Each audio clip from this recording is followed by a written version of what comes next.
Hi, I'm actually here. I'm sorry about that. I did actually try to post somewhere, I can't remember where it was, that I would be late or not able to make it. But I managed to get back and there's still time. I had to go and go to an AGM, annual general meeting for... I'm part of a committee that looks after some donkeys. They're my grandmother's donkeys and they're on the reserve, the park that's next to us.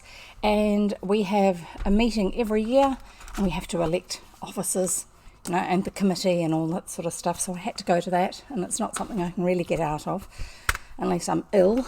So unfortunately I couldn't be here earlier, but thankfully it was over nice and early.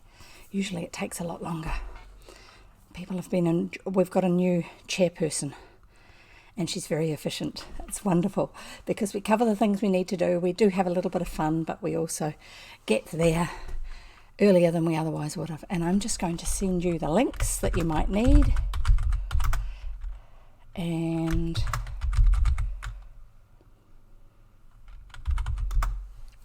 Discord and YouTube, you are most welcome to join us over on Discord and discuss the books that you really love, old-fashioned books. There may not appear to be a lot happening over there, but if you get over there and start talking, sorry, I'm just moving my browser to the other monitor so I can see what's going on. So the more people we have over there, the more chatting there'll be if people get involved. It's a great way to visualize, a great place to find ideas of what you think parts of some of the stories might look like. One of the things I want to do is actually look up photos of the Isle of Skye, especially from around the era that this particular book is written, and see what it actually looked like, because very much where it is where it was set would have an influence on the way it was written about. The same with ones like The Secret Garden. That was set up on the Yorkshire moors, and the setting was very much part of the stories there for the girl Mary, who was part of that story. She had lived all her life in India until she went there, so it was such a change after being in hot, humid India with bright sunshine to move to England, and then on top of moving to England to move to Yorkshire, and the moors were so isolated because India is so heavily populated, the part of India she was in. So it's a great way to actually find out more about a place and enjoy the settings and discover more of how much the setting of a story influences the story itself. So with having arrived late, sorry, I'll keep on saying sorry, I am going to start reading for you, and we are reading The Treasure of the Isle of Mist by W.W. Tarn, T-A-R-N, and I downloaded my copy from Gutenberg, Project Gutenberg, and the website is gutenberg.org, G-U-T-E-N-B-E-R-G. I'll write that in for you, G-U-T-E-N, no, I can't write that in unless I'm in the box, Gutenberg.org, and that's the link for where you can find and download public domain books that are no longer within copyright, and so therefore they are free to be distributed. Come on, wake up. Hurry up. Sorry, I'm talking to my browser again. And then I shall start reading. I just opened a new window on the browser to open Twitch so I can see what's going on, like the way you see it. And of course Twitch wants to load everything first before I can actually go to my channel and interact with my channel. That's what happens when you let the computer go to sleep, isn't it? Anyway, so The Treasure of the Isle of Mist by W.W. Tarn, Chapter 6, The King of the Woodcock. Now, a woodcock is a type of bird, just in case you're wondering. That night, Fiona told her father that she believed she had found the way to go. Remember, the urchin had disappeared and they had been to the cave, and her father had looked around and a rock had landed nearly on top of him. and Fiona thought she had seen a hand that had just dropped the rock, and her father had been tapping the wall of the little alcove, and they had come to the conclusion that that might be the entrance to the rest of the caves, that it was hidden by the fairy people maybe. That night Fiona told her father that she believed she had found the way to go. They also discussed the question of catching a woodcock, with the result that Fiona was up at dawn and off to the kennels behind the big house where the urchin's father kept his dogs. She understood that she must take advantage both of the night frost and the habits of the keeper, who was apt to lie in bed a while when no one was about. A woodcock was a bird that was hunted and therefore was protected from other people having access to it, because it was only entitled to be hunted by the people who held the hunting license, I think. The two setters, that's the type of dogs, stood on their hind legs to greet her and pawed at the bars, whining and dancing with joy. Artemis was white and brown, and Apollo was white and black. Fiona threw open the door and they were out in a moment, tumbling over each other as they made wild rings around the grass and dashing back in between to lick her hand. She had to sit down and wait till the first exuberance was over, and they came and lay down at her feet with their tongues out. "It's so good to be out so early," said Apollo. Remember, she has this bracelet, this ancient bracelet, which means that she can hear their voices. "You'll interpret, won't you?" "Oh, no, sorry. It's good to be out so early," said Apollo. "It's so slow in the kennel," said Artemis, "and we can't even talk to each other because Apollo was broken in English and doesn't know any Gaelic, and I was broken by another man in Gaelic and don't know any English." And here's Fiona listening to them both. "You'll interpret, won't you?" said Apollo. "Of course, we've the international code, but it doesn't take one much further than the passwords." So for the rest of the morning Fiona had not only to interpret, but to make every remark twice over, once in each language.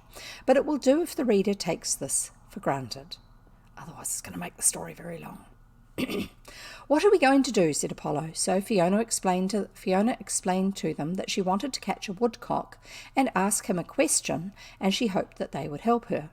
"Of course we will," said Artemis. "We know all about woodcock. When we go out with himself, we find them for him and stand still, and then he makes a noise and they fall down dead." "Sometimes," said Apollo. "Generally," corrected Artemis loyally. "Will you make them fall down dead?" Fiona explained that she only wanted to catch one and talk to it. "We never saw that done," said Apollo, "but we will find one and then you can catch it." "It's very early for woodcock," said Artemis. "There won't be any in the heather on the 2nd of October, but there may be an early pair in the ferns. The first ones always pitch in the ferns on Glenoistal," said Apollo.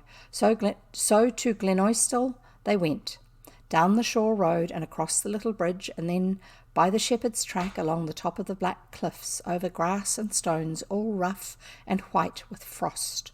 The cold morning air was like new wine, and Fiona had to shade her eyes from the low sun.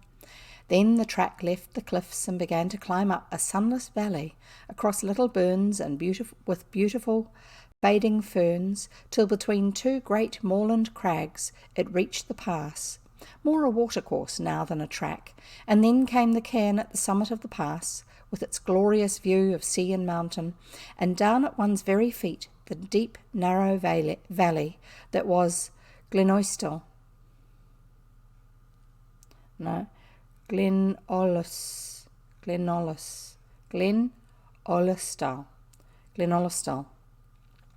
Seamed from crest to foot by its deep burn, that's a Scottish stream or creek, which ran half its length through faded brown heather and then out to sea through a huge bed of dying bracken, the whole bathed in the bright morning sun. "We always come here the first day," said Apollo. "Oh, we are going to have fun." The three followed the track down to where it passed the top of the fern bed. There was a good deal of grass there, dotted with sheep, and in one place, looking well out to sea, a curious little hard circle in the grass where no sheep ever came. "That is the fairy ring," said Artemis, "where they dance, you know." "They dance on All Hallows Eve," said Apollo, "but no one ever sees them. That's what we call Halloween, All Hallows Eve." "Because everyone's afraid to go and look," said Artemis. "Please, may we start?" said Apollo. "All you have to do is wait till we point," said Artemis, "and then come to us." And the two dogs dashed off into the great fern bed, crossing each other backwards and forwards like a pair of scissors as they caught at it. They were not long about it. Apollo's gallop became a sort of run, a yard or two of stealthy crawl, and he stopped dead, tail stiff and throat distended, head poked out, looking like a dog of marble, and looked round for Fiona. Artemis was just crossing him. She whipped round in her stride as if shot, and became a second marble image where she stood. Fiona walked down to Apollo, but the ferns rustled a good deal as she made her way through, and as she reached the dog's side the cock rose, 5 yards away, with a lazy, careless flap, as if it felt only the bother of being disturbed. For a moment she had a vivid impression of the white patches at the end of its fan of tail feathers, and then it gradually gathered speed and swept away over the side of the valley. For an instant it showed black as it crossed the skyline, and then it was gone. Apollo turned to Fiona with unhappy eyes and licked her hand, but Artemis never moved a muscle. "Come to me," she said in a low whisper. Very quietly Fiona reached her side. "The other bird is here," whispered Artemis, "just under my nose. Stoop down." Fiona bent down between the stalks of the bracken. The woodcock was sitting with its back to her, a little brown bunch of feathers. Very gently she put her hand out, and even as she did so she became aware of a wise black eye looking at her, though the bird faced the other way. Her hand closed on the empty air, and the woodcock, with a wonderful spring, was well on its way to seek its mate. "I believe I could have put a foot on it," said Artemis regretfully, "but of course we are not allowed to." "I don't know how I came to be so foolish," she said. "I ought to have spoken to it instead of trying to catch it, but I forgot." "Better luck next time," said Apollo. "We must try again." But though the dogs worked the whole of the ferns carefully, there was no other bird there. They came back and lay down beside Fiona, tongues out and panting. "It's no use trying the heather yet, I know," said Artemis. "Birds are never in it at this time of year." "There are some more ferns 2 miles on," said Apollo doubtfully. "I saw a bird there once, 3 years ago." "I wish I knew what to do," said Fiona. "We can leave it for a day or two and come back," said Artemis. "Those 2 birds will be back again to look for each other." "But they won't be so confiding again," added Apollo.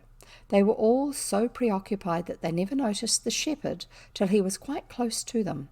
He was striding down the track, a big raw-boned man with red hair. A plaid was thrown loosely across his shoulder. That's a piece of tartan fabric. At his heels followed a jet-black collie.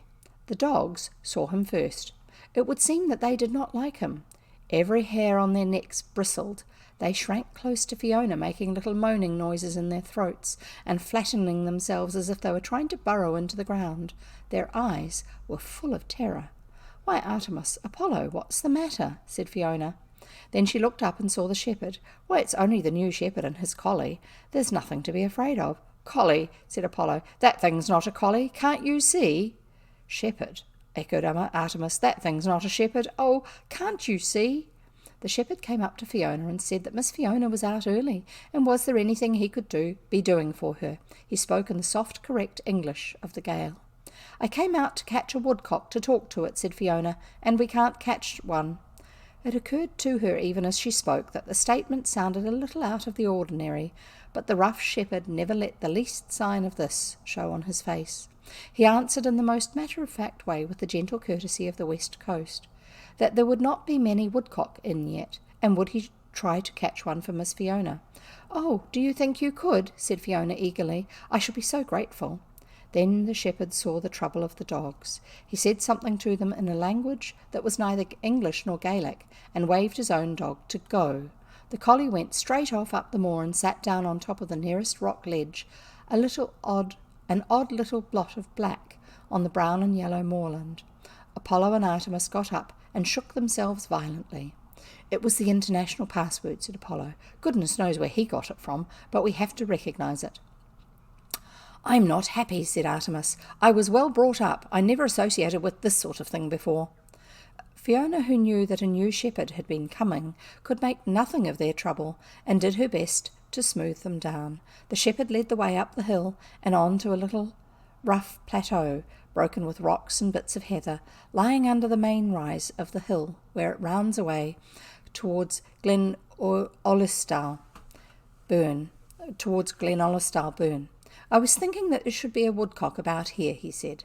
This is one of the earliest places in all the heather, whispered Artemis to Fiona. He must know this moor very well. It's too early yet, all the same, even for here, said Apollo. It looked as if Apollo was right. For when at the shepherd's request Fiona threw the dogs off, they courted the whole plateau and found nothing. But the shepherd stuck to his guns. I am thinking that there should be a bird here, he said. Will Miss Fiona give me leave to try my own dog? This is unusual. Sheep dogs do not usually go after woodcock, or grouse, or pheasants. They go after sheep. Fiona nodded and called the setters to heel. The shepherd waved his hand and the black collie came racing to him. Some collies will work aground like a spaniel, and some will even do a little pointing, but the black collie troubled himself with neither one nor the other.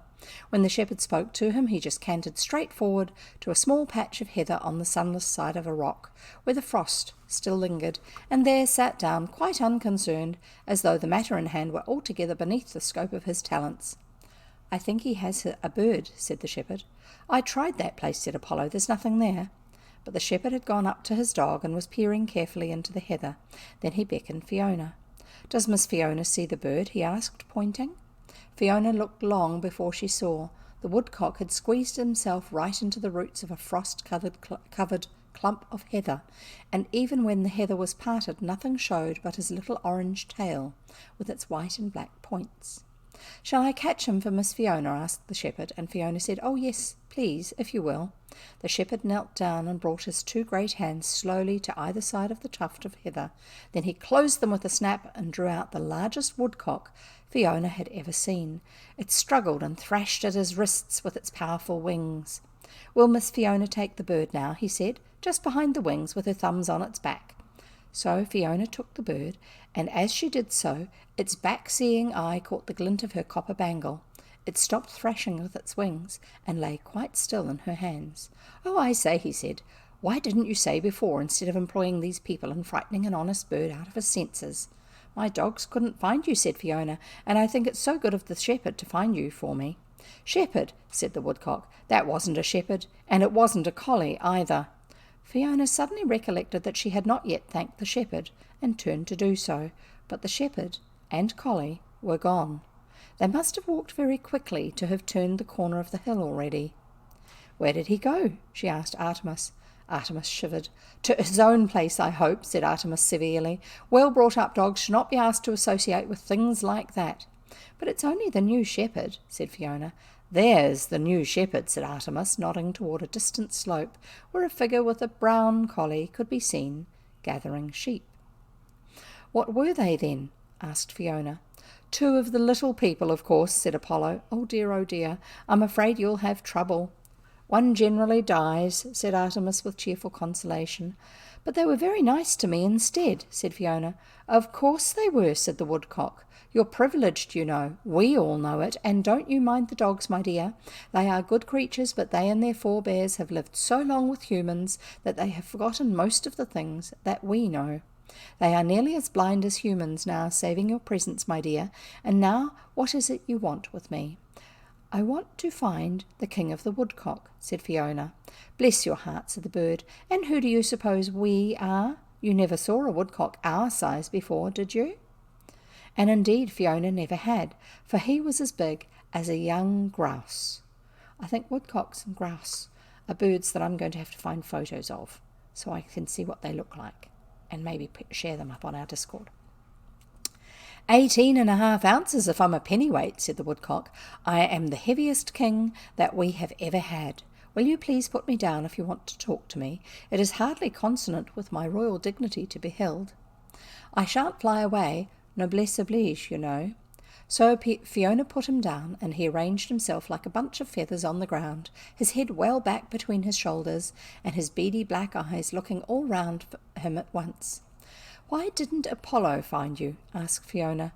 No scent, said the woodcock proudly. I am not like a common bird. No dog can find a king woodcock, No dog ever has. We can be beaten out of a wood, of course. My great-great-grandfather was shot like that when the family lived in Norfolk many years ago, so we came up here to the open heather and have been quite safe ever since. And now what do you want, my dear? I was told you could lead me into fairyland, said Fiona. I can let you in by the back door, the bird said, but are you really going to fairyland? You'll need some courage, you know, if you're going the back way. Is there another way? Asked Fiona. There's the front door, of course, said the bird, but no one can go that way without an invitation. Have you an invitation? No, said Fiona. A pity, said the woodcock. There is no danger that way, but without an invitation you could not even find the door. As it is, you'll have to go in by the back way and take your risks. I have to go whatever they are, said Fiona. Noblesse oblige, said the woodcock. The obligation of the noble. Quite so, quite so. Have you been told about the wish? Yes, said Fiona, I know about that. The other thing, continued the bird, is that you must stick to the main path. Remember that. You must not turn out of it for any reason of any kind. You'll see lots of side paths, and you'll see other things too, but if you once leave the main path by so much as one step, you'll never get home again. There are no shortcuts to fairyland. Thank you so much, said Fiona, but how shall I know the main path? With his long bill, the woodcock tweaked the point feather out of one of his wings and gave it to her. This will take you through, he said. It will point the right way for you. That's why it is called the point feather. Just follow it. If you are frightened and want to leave your search and come home, tap on the ground with it and you will be back in Glenolosdale. But somehow I don't think you will, and whatever you do, don't lose it. When you reach the fairy grove, show it to the guardian and he will let you in. And mind you don't go in unless he shows you its fellow. Oh, I'm all right, thank you. I'll have grown others long before they are needed. There is no great rush to fairyland on the part of people who haven't got to go, my dear. It all sounds so much more difficult than I thought, said Fiona. Nothing worthwhile is ever easy, said the woodcock, and now I'll show you where to start. By the by, you can't take the dogs with you. This dog wouldn't go, said Artemis, shivering. That black collie's there somewhere. Don't bother about us, said Apollo. We'll be home long before the keeper is out of bed. So Fiona took a warm farewell of the two dogs, who lamented her sad fate and wished her luck all in one breath, and then set off homeward with their long, swinging gallop. And now, if you want to be in time for the great gathering, which you humans call Hallowe'en, you'll have to hurry, said the woodcock. But it's nearly a month to Halloween, she said. You'll want every minute of it, said the bird. Come on. And they started off for the fairy ring, the woodcock pattering along on his little feet at a pace which would have surprised anyone who had never seen a woodcock do it. How come you to be the doorkeeper? Asked Fiona as they went. Heredity, said the bird. We used to go to all the lost lands, you know, like Lyonesse and Lemuria and Breslau and Atlantis. We still cross Ireland once a year and pass on into the Atlantic to salute the site of Plato's Island before we settle in Britain. And fairyland is only another of those lost lands. Here we are. They had come to the fairy ring. There is nothing more I can do now, said the woodcock. A straight step and a stout heart, my dear. Fiona took the feather in her hand and stood in the fairy ring. And that's the end of the chapter. And how many more? There's 2 chapters to go, and it is nearly 4 o'clock. I might read half a chapter, because the next chapter is extra long.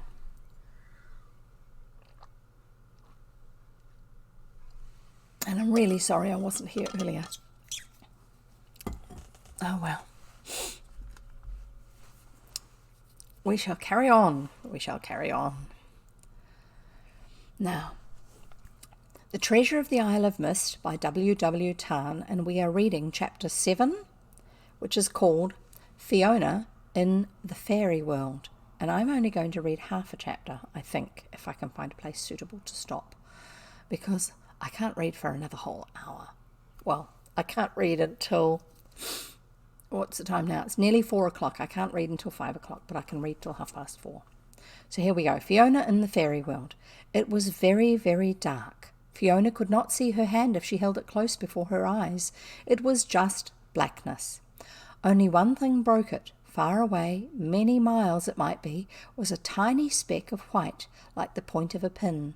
All round her in the dark were little soft sounds. They brushed against her feet and passed before her face. Little soft sounds, apparently without bodies. She held the tiny point feather firmly in the fingers of her left hand and touched it from time to time with her right as she felt her way, one foot before the other. She could not walk towards the point of the light, so she had to feel each step instead of just walking. And with her and about her went the small, soft sounds. One would have said that they whispered and chuckled in the darkness. How far and how long she went, she could never guess. There was nothing by which to measure time or distance, and evidently she was not going to feel hunger or fatigue. At last she became conscious of a change. The white speck of light was growing brighter and larger, and the small sounds were becoming tangible. One brushed past her face, and she felt it. She put out a hand, and there was a scuffling and chuckling, as if they were playing blind man's buff with her. Then the light began to take shape. It was a circular pool lying on the floor and wall of the avenue of blackness down which she was passing, and it came from something on the other side. And the little soft sounds crowded round her. They laughed, they whispered, they clutched at her dress. They were trying to guide her in a certain direction. She tried to shake them off and found that though they could touch her, she could not touch them. And then she came into the pool of light. The light came down a sort of short passage between rocks with a well-trodden floor, and at the end of it, not 20 yards from where she stood, she could see the fairy grotto.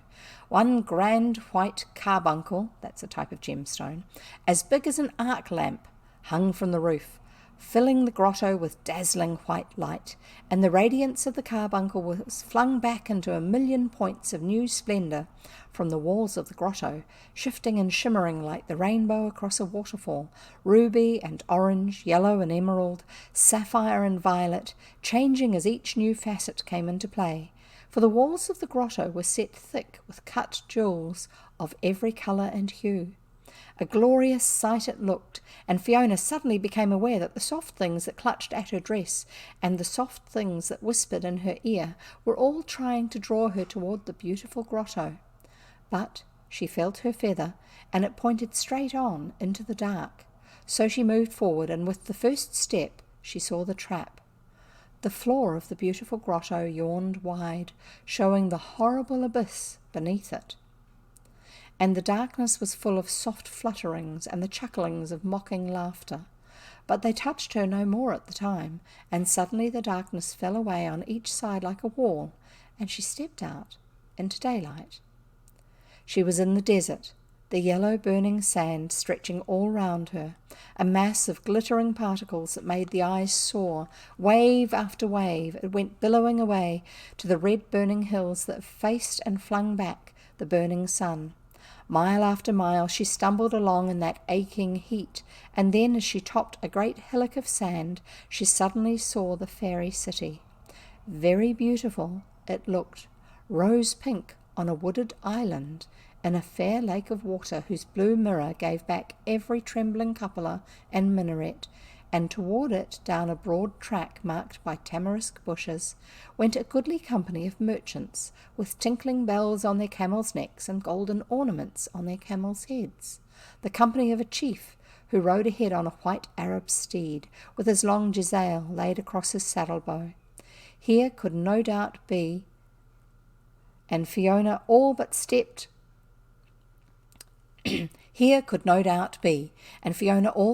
onto the broad path in the track of the caravan, but even as she turned she caught sight of the feather and checked herself just in time, and the beautiful city of mirage melted away, and there was no caravan there, but only sand marked by the bones of men, and in place of the tamarisk bushes were grey vultures feasting in a row. She followed the feather straight on across the burning desert, and on a sudden she walked out of the sand into shade. She was out in the forest. Huge trees rose like the pillars of a cathedral nave, branching far above her head and shutting out the daylight, and up their trunks ran starred creepers of every hue, fighting their way up to the sun. Down from the branches hung orchids of all fantastic shapes in long, still streamers, and great moon moths fluttered round them, taking their joy in the dim light. And the further she went, the thicker grew the forest, and the more oppressive the airless heat. Trailing plants ran across her feet and tried to trip her up. The great trunks closed together till there was barely room to force a way between. The thorns of the creepers tore at her flesh, and instead of the beautiful orchids there came on the trees huge funguses, red as blood. And the small, soft voices began again. They had caught her up. The forest was full of the same little sounds which she had heard before, whispering and chuckling and fingering her dress. And then, just as it seemed impossible to fight a way further through the dense jungle, she came to the open glade. Full of grass and flowers and sunshine it was, and across it ran a gurgling brook, crossed by a little plank bridge. A sweet breeze moved the grass, and beyond the brook 2 little spotted deer were feeding. Far in the distance were tiny peaks of snow. The soft fingers were all tugging at Fiona's dress, impelling her down the glade, but she had had ample warning of those soft fingers, and she saw that the feather pointed straight on through the tangled forest. And even as she moved, she saw that the little bridge was the back of a great water python. And the fingers loosed their hold on her dress, and the air was full of soft whisperings and laughter, and she walked straight on into the tangled thicket before her, and the forest parted to right and left, and she walked out. It's quite an interesting place. She was in a fair country of green grass and temperate airs, where the path lay true and straight before her through vineyards and groves of oranges. Here and there a cherry tree swung its crown of white blossom above her head, or a cypress stood up tall and straight as a sentinel on duty. Purple flags bloomed under the rocks, and flags are a type of iris.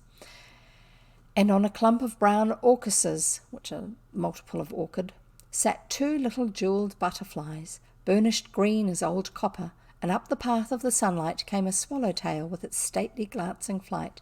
A swallowtail's another type of butterfly.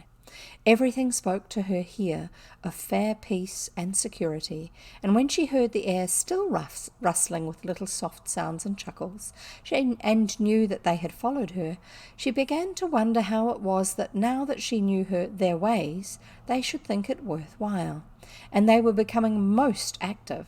The soft sounds brushed all round her, the soft fingers grasped her arms, tiny weightless bodies behind her seemed to be impelling her forward. And then before her she saw the inevitable 2 paths, the broad, flat path that passed through a fair orchard of lemon trees where the sunlight threw checkers onto the grass beneath, starred with scarlet and purple anemones, type of flower, and the narrow, stony track, terribly steep, which toiled away up the bare hillside, and heat radiated from the rocks.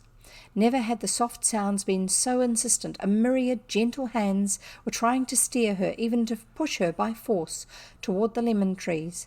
She saw the folly of them so very clearly, and her foot was actually raised to take the first step up the hill path, when she felt the feather turn of itself in her hand, and she became ice from head to foot, as she realized that she had all but destroyed herself by despising her opponents.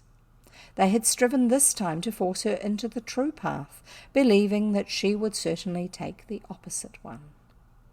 She saw now the end of the fatal hill path, the sudden crumbling precipice which flung men onto pointed rocks far below, and the air behind her became full of woe, voiceless wailings and silent howls of rage, and she saw what she had fought against, a troop of small, formless black things, like immature bats, with pale fingers that fled, moaning down the path of the sunlight.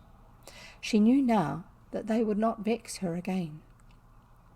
She passed on through the lemon orchard and out onto a bare hillside, rough with stones, and dotted here and there with great oak trees, plants of asphodel, were thrusting their blossoms up among the coarse tufts of grass, and far below, in all its laughing splendour, lay the sea.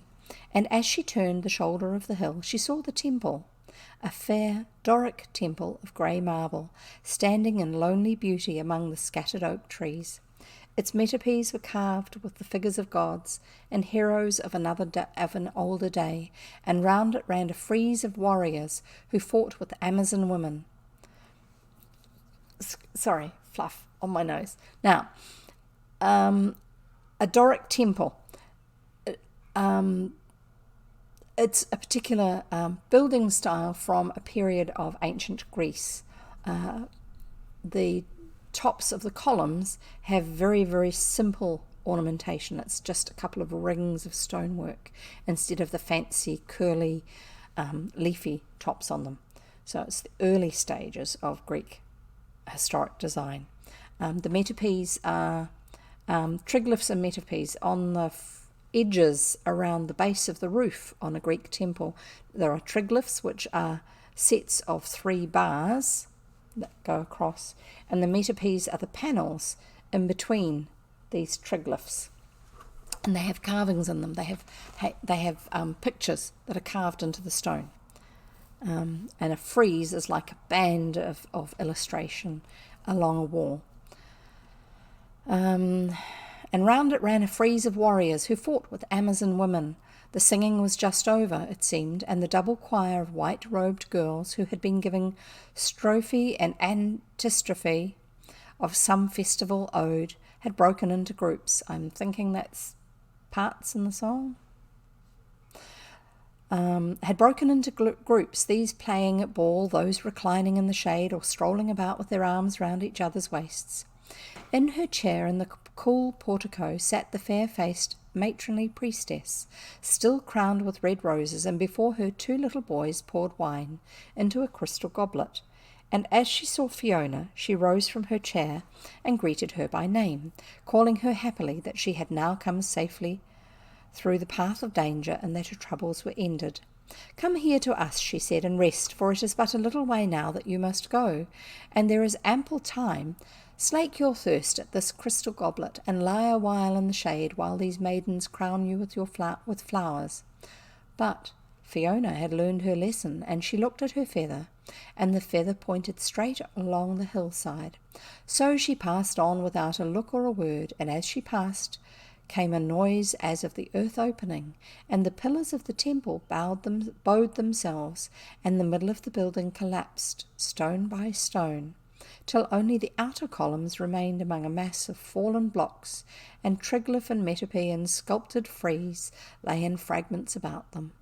And among the ruins a red fox with 2 cubs sat and snarled, as she watched a company of toads crawling in the dust, and of that fair scene all that had not changed was the pallid asphodel, the asphodel whose home is in those other meadows where walk the pallid dead. And as Fiona passed on, the hillside itself dissolved in mist, and there before her lay the fairy grove, and the guardian of the grove, with white beard, sweeping the ground, and old trembling hands, came out to meet her, and she showed him her feather, and from his belt he drew out and held up its fellow, and she knew that the path of danger was over.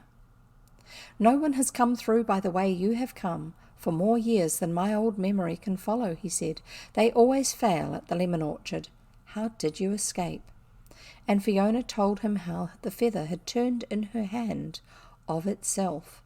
The old man bowed almost to the ground.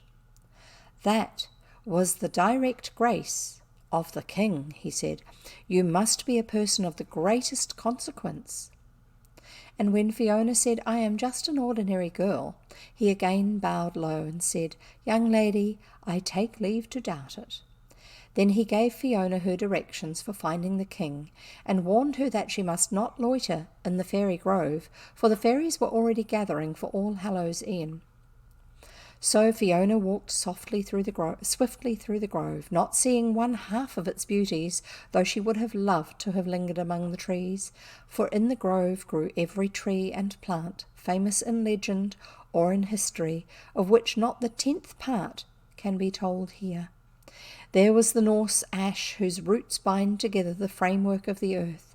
There the Irish hazel, of whose nuts could a man but taste, he would know all knowledge and all wisdom. There the African pomegranate, but for whose sweetness the corn spirit would have disdained to stay beneath the earth, and the race of men would have perished. There stood Deborah's terebinth and Diotima's plane, and the bow tree, beneath whose branches Gautama Buddha sought and found the path of enlightenment. There grew the paper reeds of Egypt, the repository through many centuries of a whole world's learning, the paper reeds that grow no longer in their old home, even as the prophet Isaiah foretold, and there the clove, for whose perfumed pistils great nations have warred together, and brave men died under torture. There stood the English trees, the oak and the white acacia, which had built the 3-deckers for the greatest sea captain the world has seen.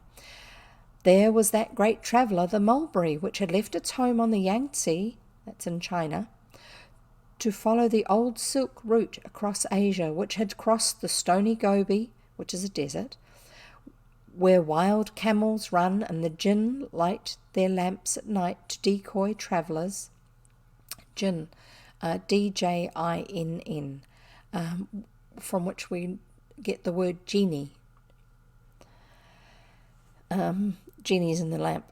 And the jinn light their lamps at night to decoy travellers, which had seen the Khotan girls wading knee-deep in the Khotan River, searching for the previous white jade which should make gods for China, as erstwhile for Nineveh and Troy, which has skirted the wandering lake of Lot Nor, and has tarried a while in the old dead cities, now buried under the sands of the dreaded Taklamakan, which is another desert, which had seen the turquoise mines of Khorasan, and voyaged on the broad Oxus stream, till from Iran its way lay clear to the west.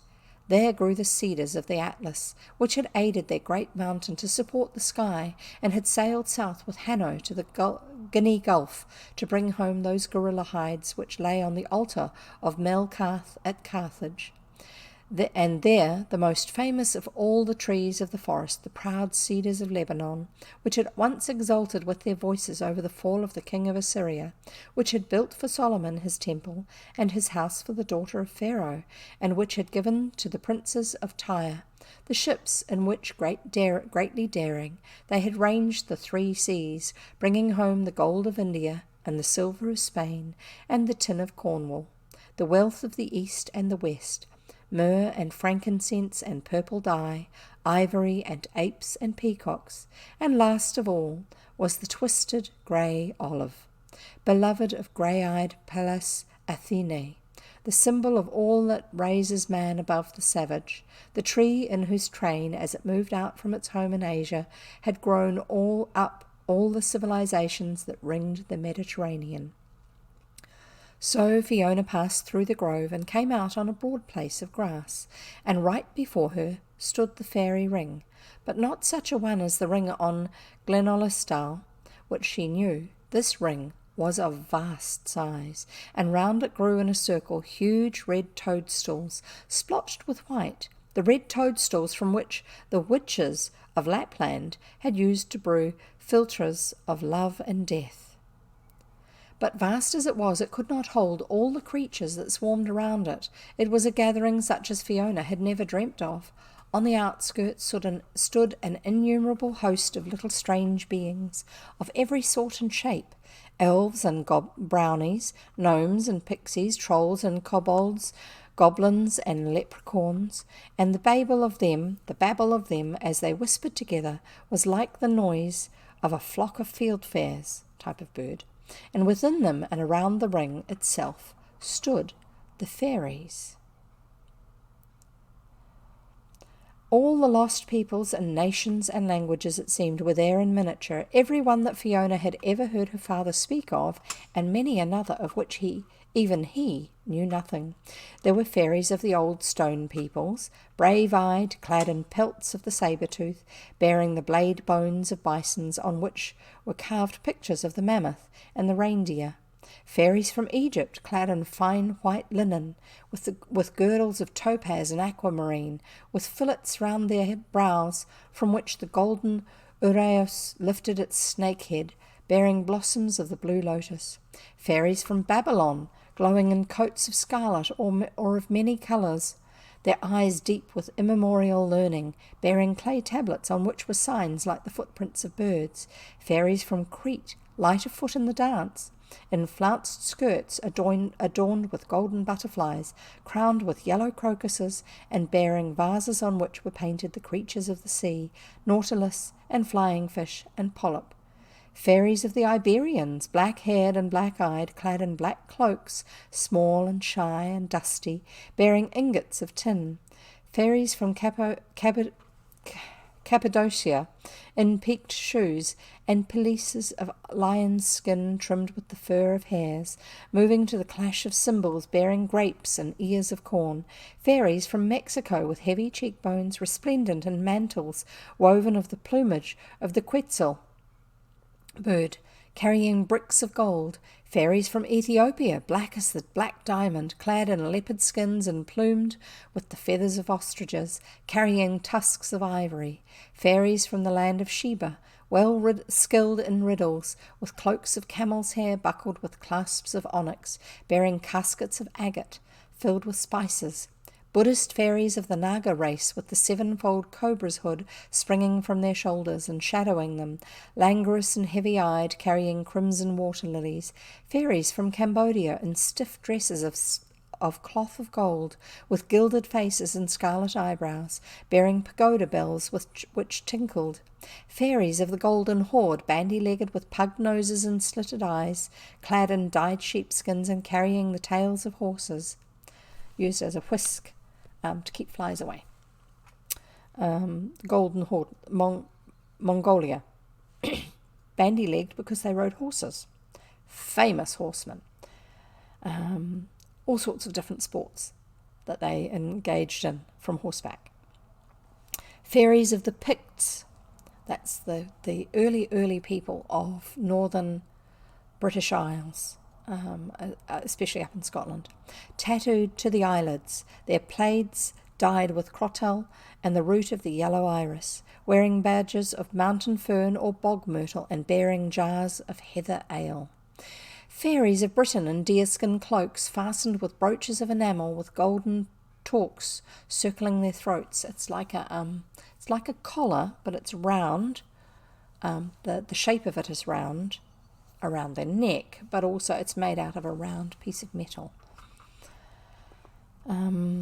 Torques circling their throats, bearing sprays of mistletoe. Fairies of the Tuatha with all the youth of the world in their eyes, clad in robes of saffron, crowned with rowans and bearing harps. Fairies from Greece, erect and lissom, beautiful as a sculptor's dream, crowned with wild olive and bearing each the roll of a book. Fairies of old England in Lincoln green, with feathers of the grey goose in their caps, bearing bows of yew and branches of the may. Fairies from Baghdad, radiant as visions of the night time, their turbans and their crooked scimitars jewelled with rubies of Badakhshan, bearing magic lamps. Fairies from Quinsay, dainty as porcelain, their silken robes embroidered with blossoms of the almond and the peach tree, bearing jars of coral lac wrought in the likeness of dragons, and on their heads the poppy flowers that bring sleep.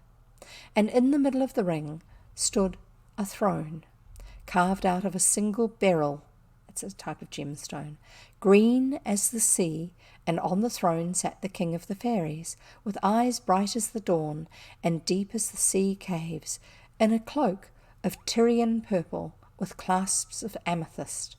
His crown and sceptre were of white gold which has long since perished out of the upper world, and in the end of his sceptre was set a double pentacle of clear crystal brought from the island of Desire, and in the beryl throne, if he looked at it through the crystal, were shown to him the reflections of all things that he might wish to see. If he looked directly, he saw all that had happened in the world in the past, and if he reversed the crystal, he saw all that should happen in the future. But if he held the pentangle edgewise, then he saw the present, which no man ever sees, and what was the greatest was the greatest magic of all.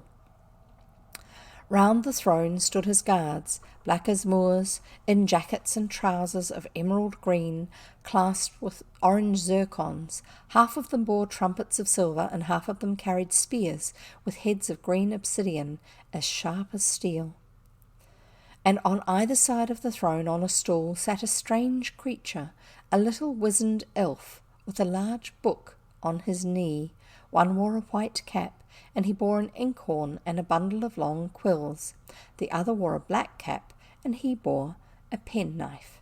And I'm just going to get a drink of water because I'm not going to get to the end of the chapter. It's a long chapter. Very descriptive.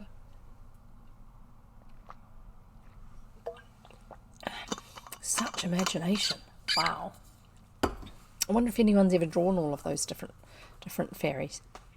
Fiona edged herself as far forward as she could into the ring of strange beings, and found herself next to an old leprechaun with a face like a wrinkled apple, who seemed quite inclined to be friendly.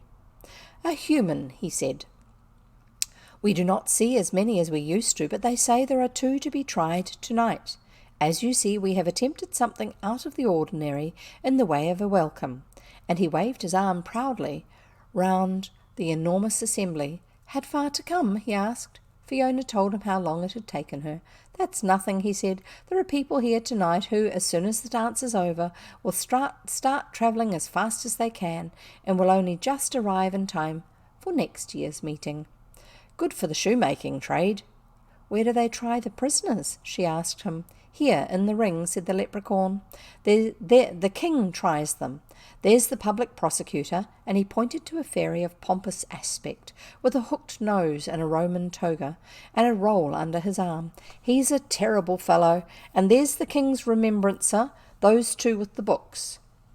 "Why are there 2?" asked Fiona. "One to remember, and one to forget, of course, stupid," said the leprechaun. "Wherever were you educated? Do you think kings want to remember everything?" "Must be very easy forgetting," said Fiona. "Hardest job in fairyland," said the leprechaun. "I suppose you know lots of people with perfect memories, but you never knew one with a perfect forgetfulness, eh? White Cap there only has to write his book up, but poor Black Cap, he's the one that forgets. His book is written up to start with, and he has to get the pages clean again with his penknife. He never gets them quite clean. They say he has nightmare every night over the things he can't forget altogether." The king had been talking to one of the officers of his guard. He now rose and held out his sceptre, and there was a great silence round the fairy ring. "Before we dance tonight," he said, "we have, as you know, to try 2 prisoners." He turned to the officer of the guard and said, "Let them be produced."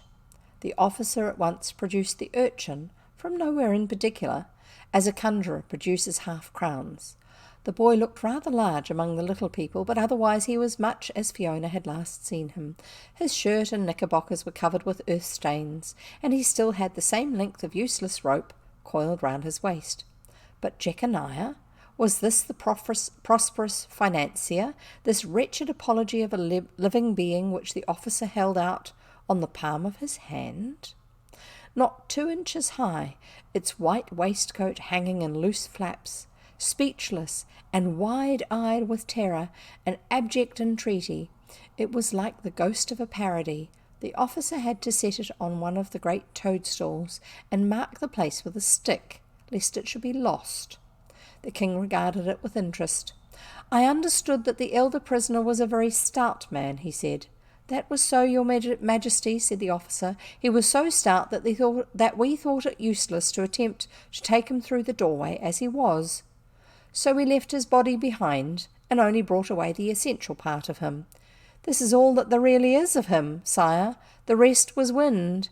When we began to sift him, we were afraid that he had no real existence at all, and that there would be nothing to bring before you." "Well, well," said the king, "there's enough of him to be tried, anyhow. Are the prisoners provided with counsel?" The public prosecutor was understood to say that they were not yet represented. "Counsel had better be assigned them in the usual way," said the king. "Catch, somebody!" He took a guinea from his pocket and flung it, apparently without looking, into the crowd. But thick as the crowd was, the guinea passed straight through the forest of hands held out for it, and fell into a tiny brown hand behind them. Fiona knew where she had seen that hand before. The owner of the hand had once stepped forward into the ring. He seemed to be the most singular being in fairyland. Fiona's first impression was that he was just a large bald head, the colour of parchment, and wrinkled all over, and this impression remained even when she realised that he did possess a small body, with the usual allowance of arms and legs. Out of his great head looked a pair of quite incongruous eyes, bright as beads and full of happy drollery. Behind him came a couple of stout goblins, each laden with dusty law books. They piled the books up in a stack on the ground, and the singular creature with the head proceeded to climb to the top of the stack, where he sat down, cracking his fingers and laughing hugely at some jest of his own, evidently on the best terms both with himself and his audience. Then he caught Fiona's eye and deliberately winked at her. But somehow it carried no offence, for the creature seemed absolutely free from malice. "Privilege, honourable profession, defend oppressed," he remarked. "Duty, clients submit large number points," and he patted the books he sat on. He had a habit of clipping his words as he spoke, which was totally destructive of the smaller parts of speech and made his remarks sound like a series of unedited cablegrams. "We will take the younger prisoner first," announced the king, whereupon the public prosecutor proceeded to read, all in one breath, the indictment against the urchin, to the effect that he did on or about the 20th day of September then last past, in despite of the peace of the realm and the safety of the lieges, with a stone or some other missile or thing, throw at and break the wing of, or otherwise hit, cut, hurt, maim, destroy, and do wrong to one of the said lieges, to wit, a shorelark, and so forth. When he had finished, instead of evidence being taken, the king merely glanced into the beryl throne. "True, in fact," he said. "Any defence?" The creature on the book stack began at once. "Please, Majesty, duty client submit series points. First point, no intention."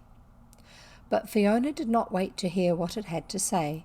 Forcing her way into the ring, she said, "Please, your Majesty, it was my fault. I told him he couldn't." The king turned to look at her. "So this is the young lady," he said. "Very good of you to come, you know. We rarely receive visitors now. We shall try to make you welcome when the trial is over." He turned again to the book stack and said, "I will hear the defence." "It was my fault, your Majesty," said Fiona again. With grave patience, the king started to explain to her. "Your part of it was your fault, of course. But we are not trying you, for you have come here of your own free will, so we can neither try nor punish. But his part of it was equally his own fault, and unless there is a good defence, he will have to be punished."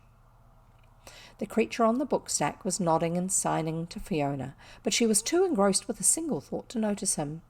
"Then I claim my wish, your Majesty," she said.